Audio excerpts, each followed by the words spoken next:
Hi everyone, welcome to our latest writing tips video with the spooky middle grade authors. Today we are doing part 1 of our videos on character. So let's see who's here with us today. Let's see, Sarah. Hi there, I'm Sarah Cannon, and I'm the author of Oddity, which is a middle grade fantasy novel. And I've got another book, Twist, coming out in 2020. Yeah. Yay, and who is that with a really cool hat on? That's me. The really cool hat. Bad hair day, so cool hat. So that's always fun. My name is Samantha M. And I'm the author of The Boy, the Boat, and the Beast. And I amazingly don't have a copy of the actual book anywhere near me. But this is the lovely poster behind me. Nice. And Cynthia? Good morning, Cynthia Reeg here, and I am the author of From the Grave and its sequel, Into the Shadowlands, fantasy, monster world, crazy stuff about some misfit monsters and all their adventures. And who else do we have? Miss Sherry Larsen. Hi, everybody.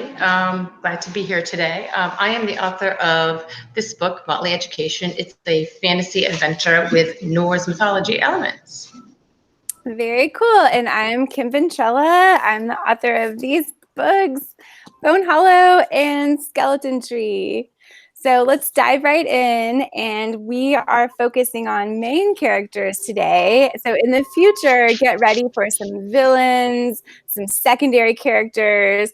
But today we're going to talk about kind of how do you come up with your main characters and then how do you establish them. So let's start at the very beginning. Like, how do you come up with your characters? Just like what is your first step when you're looking to come up with a new character? Let's go to Sam, because the hat is like powerful. I'm drawn to the hat. So. Well, for me, it usually when I start thinking about a book, I usually come up with a situation first, and the character is part of that, but I really don't know the character. And quite often, sometimes I don't really know the character really well until I have finished that first draft. That was the case with The Boy, the Boat, and the Beast.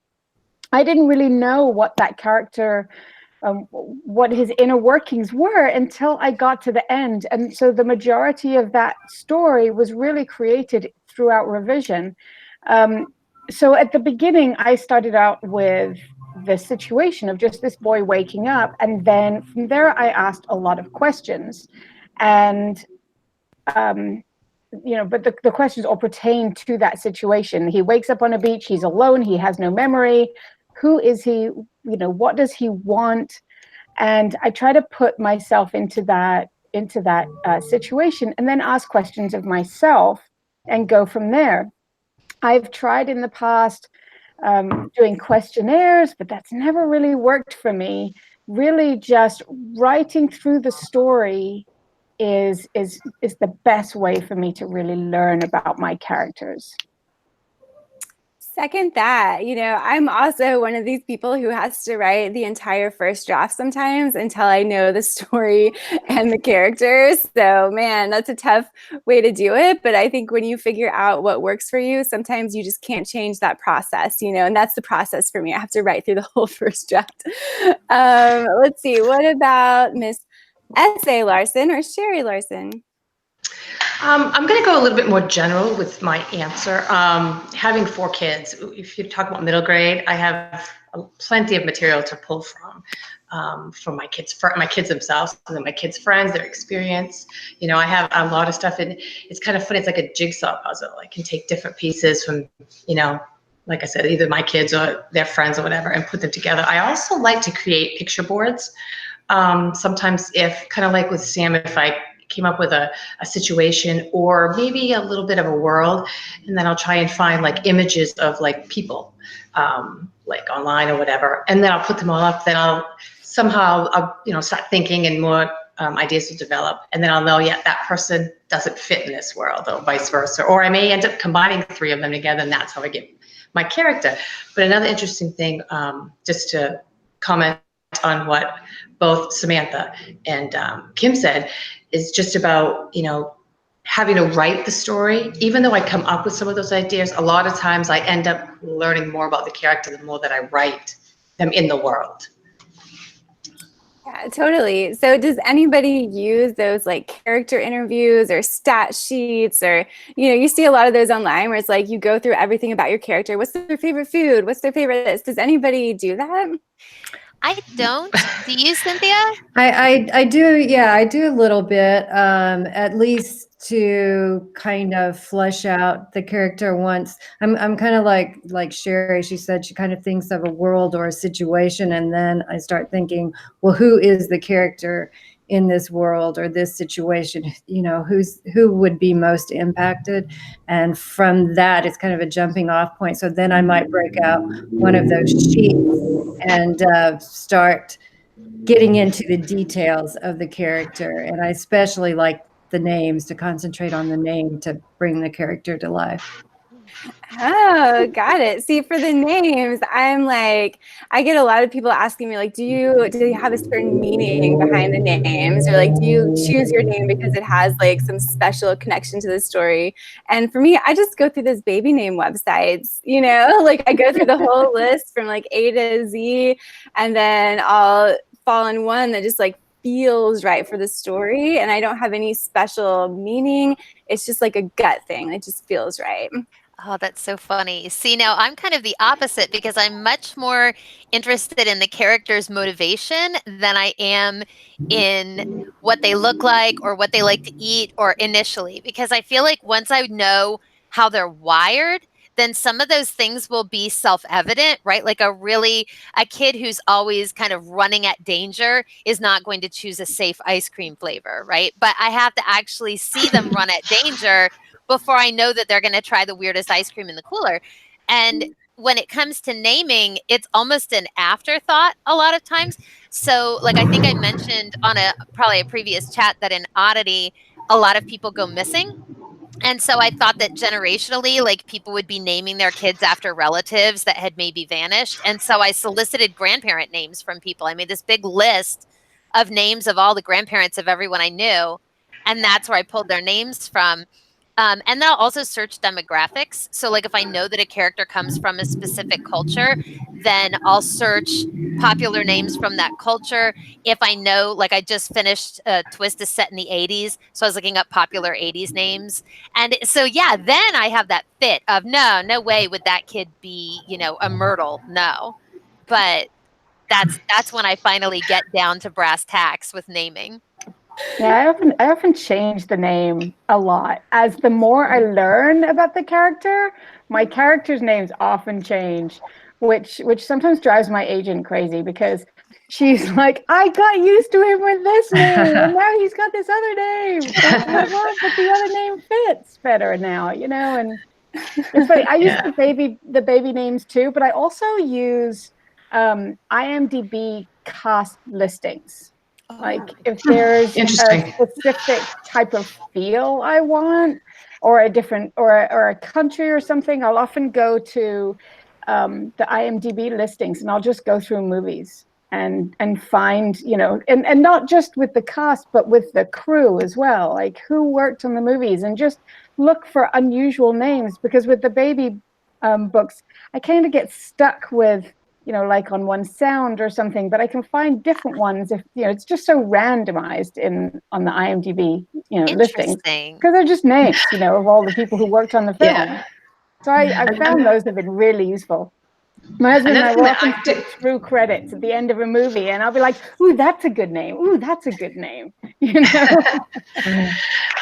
Another thing I do to find inspiration is for names. Sometimes if I've already kind of started to write the character, first few chapters or whatever, there's some, especially for fantasy and adventure, in middle grade, it's great. There's some like name generators, like for fantasy or for supernatural characters or whatever. And I found that really interesting. There are some really good websites to do that. Sometimes I waste a lot of time doing that because I go, oh, now I have to create a story for this character because this is a cool name. Scrivener has one wired in, I think, like built into the program. Oh, yes, they do. Yep. Yeah. I've never tried that before. That's cool. They could easily waste. I could easily waste a lot of time with those. Yeah, definitely. Well, I keep thinking about something that Cynthia said, which I think is so true for me, when she said she really chooses the character with impact in mind. That's for me. I mean, because you're going to choose the character that would be most directly impacted by your story. So that makes a lot of my decisions, because I tend to start with a story problem and then kind of choose the character from there that would be most impacted. And I think that's a good tip for some beginning writers too, because sometimes I read manuscripts and I'm asking myself the question, like, why could this story only happen to this character? Because sometimes it's just kind of like random, it's like this, it seems like the story could be happening to any character. And so making sure that like your story could really only happen to this character, like making it very specific. So I kind of go through that thought process when I'm coming up with my character too. Yeah. Yeah, that's what I do when I go into talk to classes and to help them think about how to start a story, because it all boils down to the setting and the character and the problem. And so if you've got those three things, you're ready to jump in, and that's where you get back to putting the right character in the right setting with the right problem to make it the most interesting. Well, see, and I tend to start with world even before plot. So, with Oddity, I wanted to write the weirdest town I could possibly write, but I wanted it to be spooky, but also fun. And, with Twist, I wanted it to be set in a time period before cable TV, because television regulations changed right around then. And before that, you weren't allowed to create a TV show and then market toys based on the show straight to kids. And I think that changed our imaginative play a little bit. So, I start with those, and then it's like, okay, so in that environment, who's interesting to follow around? And sometimes plot even comes after that, Yeah, cool. It's interesting how everybody has their own process for it. And so just so you guys know, in our next part on character, we're going to really dive into the character arc. So we're going to get into all of that next time. But let's kind of go back to the beginning, like when you're first introducing your character to readers, how do you go about that? Like, how do you let us get to know them and make them feel real for the reader? I think for me, it's putting them right. It's putting them in their current world, doing some kind of action.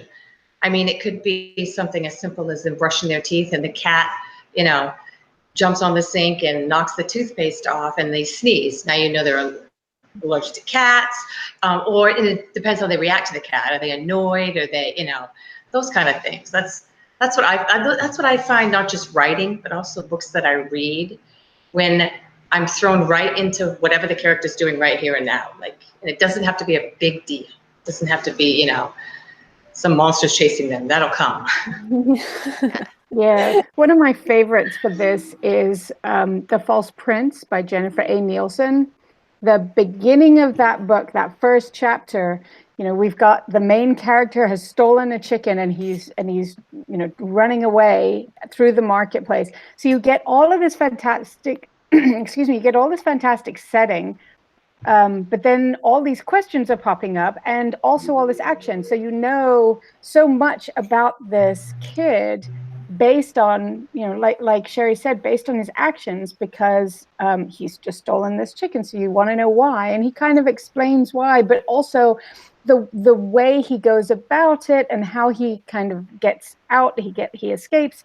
You get this understanding, and you've got his voice there, and you get this understanding that he's a really smart kid, and a little smart mouth too. He's got some attitude to him. So you've got all of this. You get to know that kid so well, so quickly, and that's one of my favorite go-tos for showing character. Really, really early on in a book. It's fantastic. Yeah, because it's about the showing. It's about revealing the character through actions, reactions, dialogue. That's how you introduce your readers to your character. It's all about the choices that the character makes. We find out who we are through the choices that we make, and readers find out who the characters are through the choices they make. If this this kid, if at the beginning of The False Prince, had stolen this chicken and then gotten caught and just dropped the chicken and said, okay, you caught me, that is very different than him saying, I can't remember the exact lines, but, letting, kind of talking his way out of it and running. That's a very different type of person.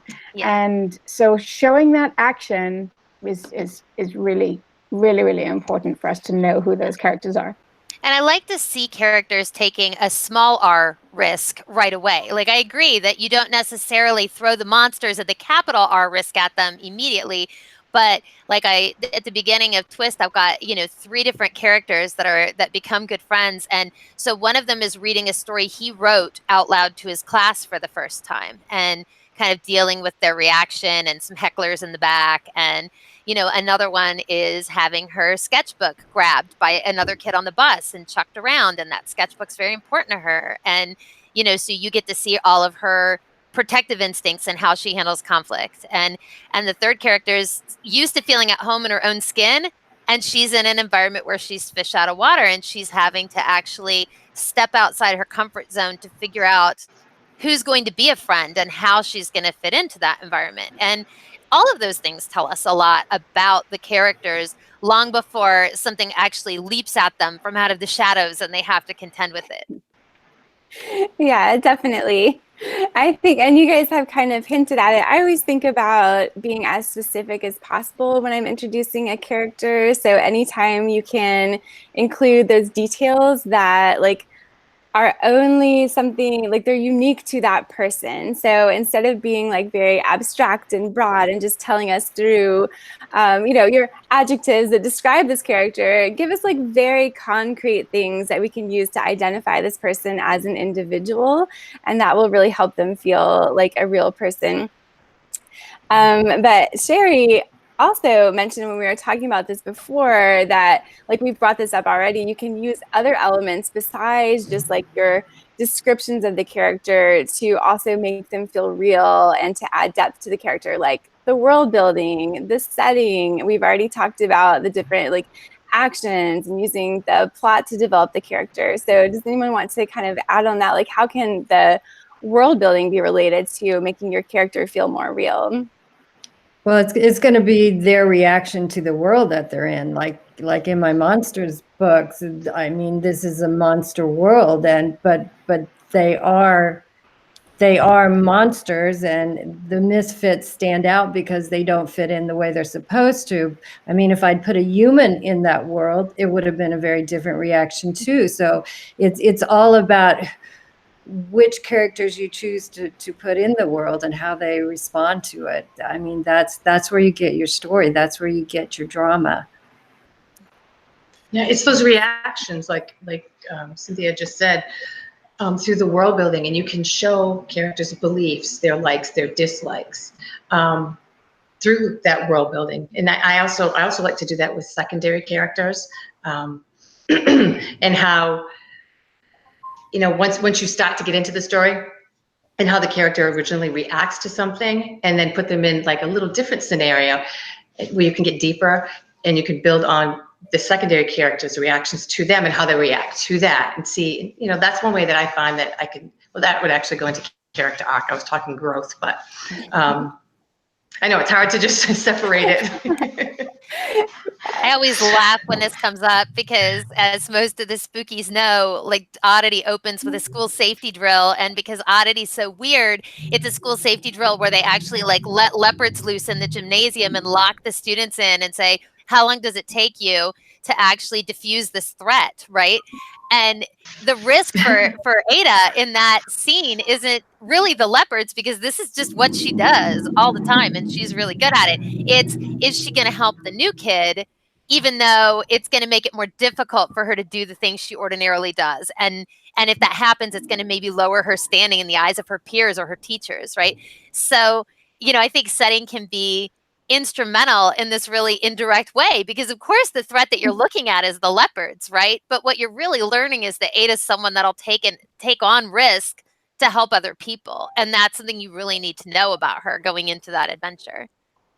Good point. Totally. Well, I know we are probably going to have like whole sections dedicated to point of view at some point, but that also kind of plays in. I do an exercise when I go to school visits sometimes where I'll give the students a setting, and then we'll put one character in that setting and say, like, what would that character notice? What would be like the first things that, you know, would catch their eye, all of this. And then we substitute that character with a different character and see how they would interact with that setting in a totally different way, and do that again.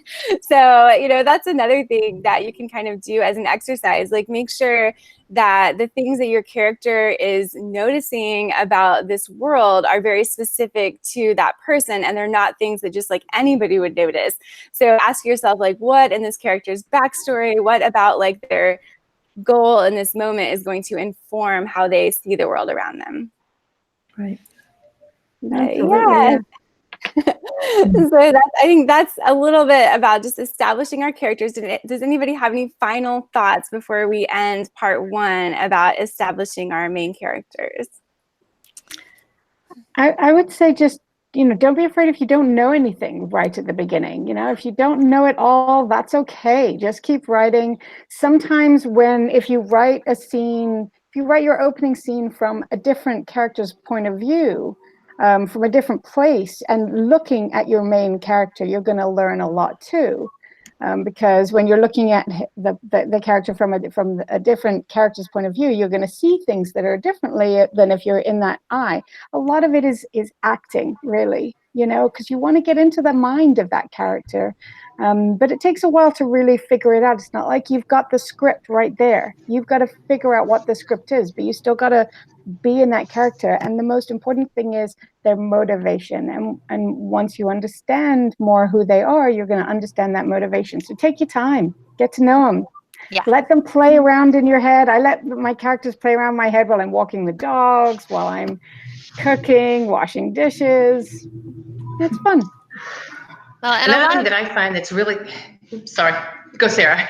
Oh, just Pobody's Nerfect. Like when you see our beautiful finished books, it looks like they just sprouted fully formed out of our heads. And that's just not how it happens at all. So I think when we talk about craft, sometimes you can go back and look at something you're working on and get really freaked out and be like, but I wasn't thinking about half that stuff. But you know, nobody can think about all of it at once. Our heads would literally just explode. So, you know, it's okay for these things to come in waves and in edits, and the thing to do is finish so you can get to that point. Yeah.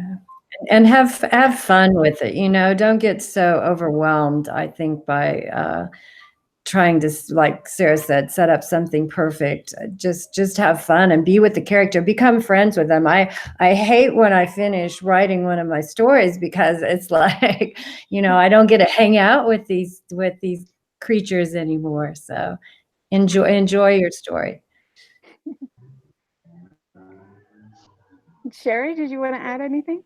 Any final I thoughts? was just going to mention about, you all kind of just already played on it. It's about being friends with your character.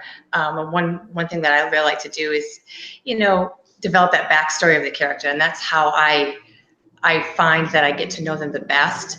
And then usually that's in probably the second revision that I go back and use their backstory and tweak how they reacted to certain, you know, and it's not until I reread something, and it's just being friends with those characters, just like you would somebody at school that you sit, you know, with at the cafeteria and have lunch with.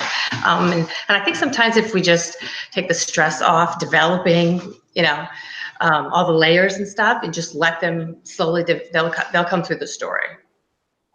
Yeah, totally. I think everybody has kind of said it, but I know for me, the first chapter where I'm establishing the character pretty much never stays the same, for sure. Because like by the time I've gotten to the end of the book, that's when I know what it's about. And so usually I rewrite like the whole thing, but I always rewrite the first chapter pretty much, because that establishing chapter, it's going to get rewritten once you know the character better. So do not worry, like we've all said, about being perfect the first time.